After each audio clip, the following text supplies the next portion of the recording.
Randy Savage was larger than life inside the ring, but away from the lights, he was a man carrying a lifetime of pain, regrets, and hidden truths. In his final chapter, as his health declined and his past caught up with him, the people closest to him began to reveal sides of his story that fans had never known. His wife, Lynn Payne, shared memories that stripped away the sequins and sunglasses, exposing the fragile man behind the Macho Man persona. What she revealed about Randy's last years was not the story of a superstar, but of a husband and a man desperately seeking peace after decades of turmoil. The rise of Randy Mario Poffo. Randall Mario Poffo, born November 15, 1952 in Columbus, Ohio, seemed destined for greatness from the start. His father, Angelo Poffo, was a professional wrestler who had carved his own name into the sport. But Randy's first dream was not the ring. Instead, as a teenager, he dedicated himself to baseball. He played catcher in high school and impressed scouts with his powerful arm and tireless discipline. In fact, he was so committed that he trained himself to throw with both arms, a rare skill that he believed would protect him in case of injury. His dedication paid off when he signed a minor league contract with the St. Louis Cardinals organization right after graduation. But fate was unkind. A devastating shoulder injury stalled his baseball dreams, and despite his fierce determination, he never advanced to the major leagues. This setback could have broken most men, but Randy refused to surrender. Instead, he turned back to the family business, professional wrestling. It was here that he reinvented himself completely, creating a character that would eclipse almost every star of his era. With colorful robes, flamboyant cowboy hats, tassels, sunglasses, and that unforgettable gravelly voice, Macho Man Randy Savage was born. By the mid-1980s, wrestling had entered its golden age, and Savage became one of its brightest stars. Fans were electrified by his intensity, his technical skill, and his larger-than-life personality. In 1988, he defeated the $1 Million Man, Ted DiBiase, at WrestleMania 4 to capture the WWF Championship, cementing his place among legends like Hulk Hogan, Andre the Giant, and Ric Flair. He became a cultural icon, his image plastered on action figures, T-shirts, and even Slim Jim commercials with his famous line, "Snap into a Slim Jim." Ooh, yeah. Yet behind the wild energy that thrilled millions was a man already beginning to struggle with the burdens of fame, control, and hidden heartbreak. The tragic love story with Elizabeth. For many fans of the 1980s, the most iconic image of Randy Savage wasn't just his glittering robes or his soaring elbow drops, but the sight of Miss Elizabeth by his side. Elizabeth Hewlett entered the World Wrestling Federation in 1985 as Savage's manager, and the pairing quickly became one of wrestling's most beloved storylines. Her calm, graceful presence provided the perfect contrast to his fiery intensity. To the crowd, they looked like royalty, walking hand in hand as if they ruled the ring together. What few fans knew, however, was that Savage and Elizabeth had already been married in real life since 1984. The Match Made in Heaven wedding that aired during SummerSlam 1991 was only a storyline celebration, a carefully staged event that blurred the lines between fantasy and reality. Their marriage behind the curtain was far more complicated and far less romantic than what the audience saw on TV. Those close to them whispered about Savage's protectiveness, which at times crossed into controlling behavior. He was reportedly uncomfortable with Elizabeth speaking to other male wrestlers, insisted on knowing her whereabouts constantly, and even demanded that she avoid common locker rooms. One infamous incident in Paris revealed just how strained his emotions could be. When Hulk Hogan helped Elizabeth into the ring by lifting her gently, Savage exploded backstage, seeing the gesture as an act of disrespect. Though both men later apologized and moved on professionally, the moment drove a wedge into their friendship.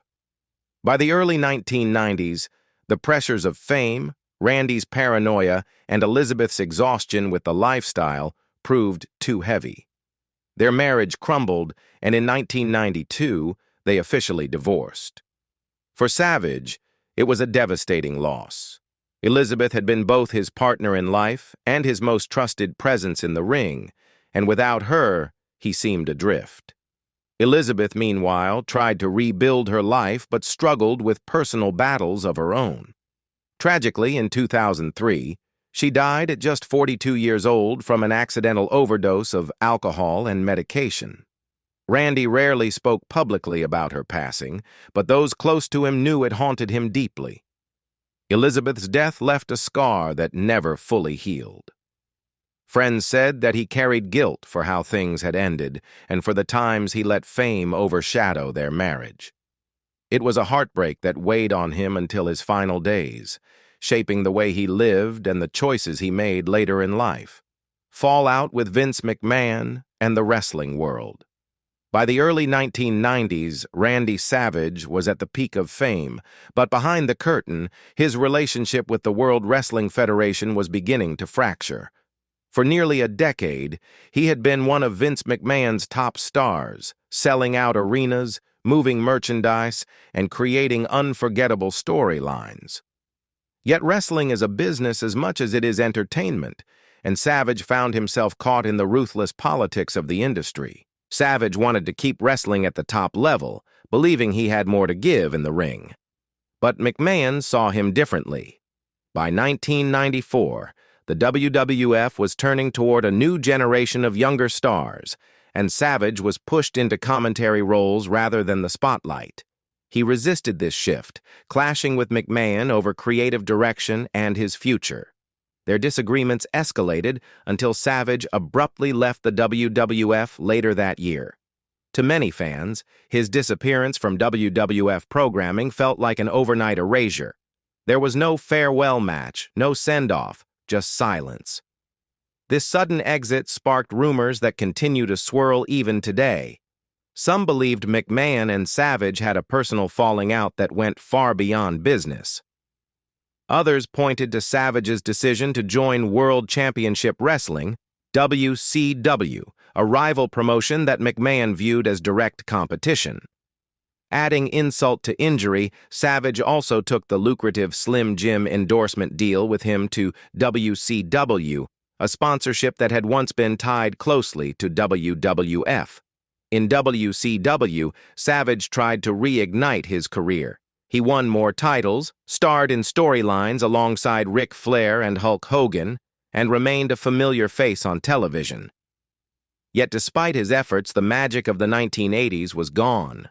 Wrestling was evolving. Younger performers were capturing the spotlight, and Savage struggled to keep up. His body, battered by decades of high-impact matches and non-stop travel, began to break down. The toll of the road, constant pain, long tours, and no real off-season slowly wore him down. By the late 1990s, Savage was no longer the headline act he once was. The larger-than-life Macho Man character still existed, but it was clear to fans and colleagues alike that the man behind the persona was carrying invisible wounds. Wrestling had given him fame, fortune, and adoration, but it had also drained him physically and mentally.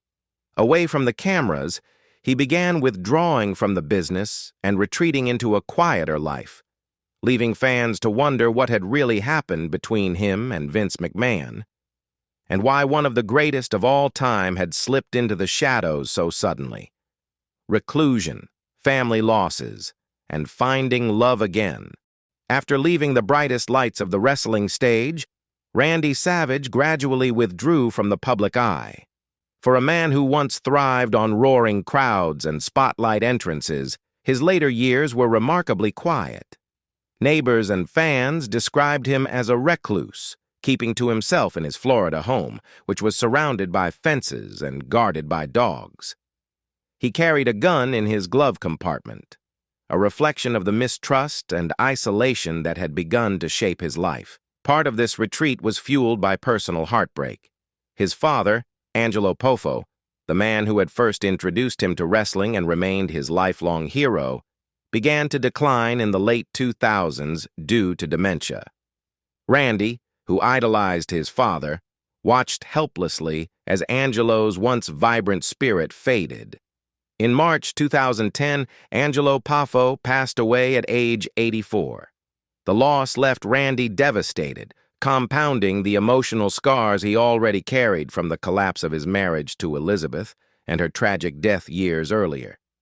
Yet amid the sadness, Randy found a measure of peace. In 2010, he quietly married Barbara Lynn Payne, his high school sweetheart whom he had reconnected with later in life. Their wedding was intimate and private, far removed from the staged spectacle of his first marriage. With Lynn, Savage discovered something he had long been missing: stability.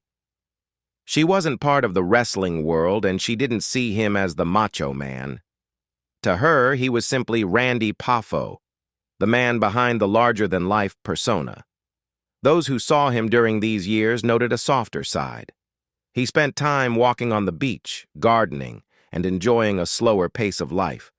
He no longer chased the spotlight, no longer lived by the demands of promoters or the pressures of keeping a character alive. For the first time in decades, Randy seemed to have found a form of contentment. Lynn provided him with the calm and quiet support he needed after so many years of chaos. But even as he built this new chapter, the past weighed heavily.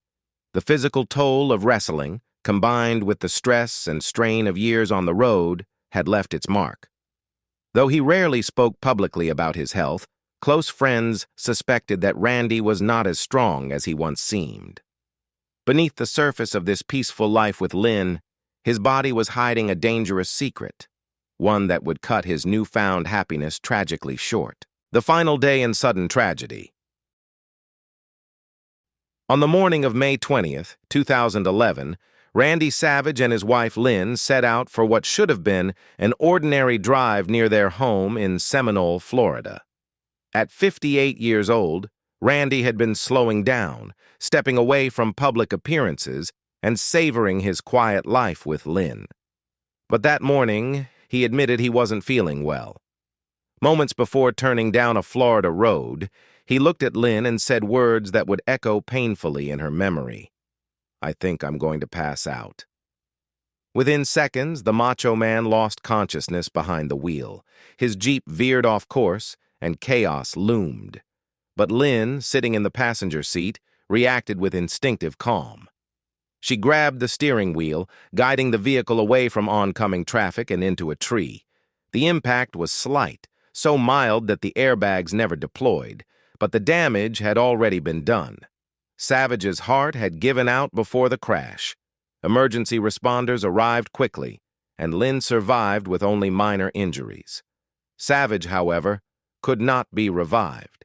He was pronounced dead at the scene, and later at Largo Medical Center, his death was confirmed as the result of atherosclerotic heart disease. The medical examiner revealed that his heart was enlarged, with severe blockages in the arteries, conditions that had silently developed over time. His brother Lanny later explained that Randy's heart had gone into ventricular fibrillation, an erratic rhythm that triggers sudden cardiac arrest. At first, headlines suggested that the car crash killed him. In reality, it was the heart attack that struck him down before the Jeep even left the road. For fans, the news was a cruel shock. Here was a man who had seemed indestructible, who had once embodied raw energy and unbreakable spirit, suddenly gone in the quiet of a Florida morning. His death left the wrestling world reeling. Fans, colleagues, and rivals poured out tributes. Hulk Hogan, with whom Savage had shared both friendship and fierce rivalry, wrote that he was devastated by the loss. Bret Hart, Chris Jericho, and countless others remembered him as one of the greatest performers the sport had ever seen. Even Vince McMahon, who had once clashed with Savage, issued a statement acknowledging his unmatched contributions to wrestling's golden era. Final wishes, estate plan, and Lynn's truth. In the days after Randy Savage's passing, the wrestling community mourned the loss of an icon. But away from the spotlight, his family carried out a series of carefully planned wishes, that revealed just how deeply Randy had prepared for the inevitable. Court filings in Pinellas County, Florida, confirmed that his estate was managed swiftly thanks to the creation of the Randy M. Poffo Trust in August 2010. By placing most of his assets into that trust, his Florida property, personal belongings, and financial accounts, Savage ensured that the distribution of his wealth would remain private. Estimates placed his estate at around $8 million, built from wrestling, Slim Jim endorsements, and television roles. Unlike many celebrity estates, there were no bitter legal battles. His second wife, Lynn Payne, whom he had married in May 2010, was named the primary beneficiary. Randy had no biological children, though he was stepfather to Lynn's daughters. His mother, Judy, and brother Lanny Poffo accepted his decisions without conflict. For once in wrestling's turbulent history, the legacy of a star was handled with dignity and peace. The family respected his choices, and the estate was settled without lawsuits or infighting. Savage's final instructions were as personal as they were unusual. He didn't want a grand funeral or a public memorial. The man who had spent decades entering arenas to the booming notes of pomp and circumstance insisted that the music not be played at his death, out of respect for its original owner, Gorgeous George, and as a tribute to his father, Angelo. Instead, he requested something simple and private.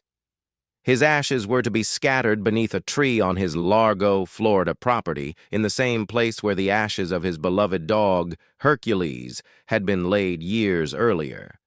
His brother Lanny carried out the request, mixing Randy's remains with Hercules as Randy had instructed.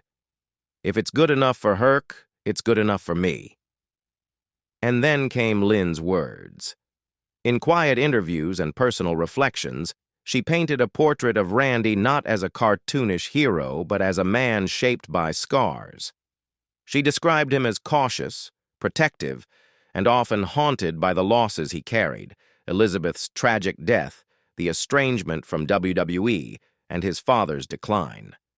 She revealed that in private, he was tender, soft-spoken, and fiercely loyal to those he trusted. The Macho Man voice, the sequined robes, the sunglasses, those were armor. Beneath them was Randy Poffo, a man who longed for simplicity, who fed stray animals, who enjoyed gardening, and who sought comfort in her quiet companionship. Randy Savage lived a life filled with triumphs, heartbreak, and unforgettable moments. But in the end, he was simply a man who wanted peace, loyalty, and love. His wife Lynn gave us a glimpse of that truth, reminding the world that behind the Macho Man persona stood Randy Poffo, a husband, a brother, and a son. His story is a reminder that even the strongest heroes carry hidden pain. What's your favorite memory of Randy Savage? Share it with us in the comments below, and don't forget to like this video and subscribe for more stories about the lives behind the legends.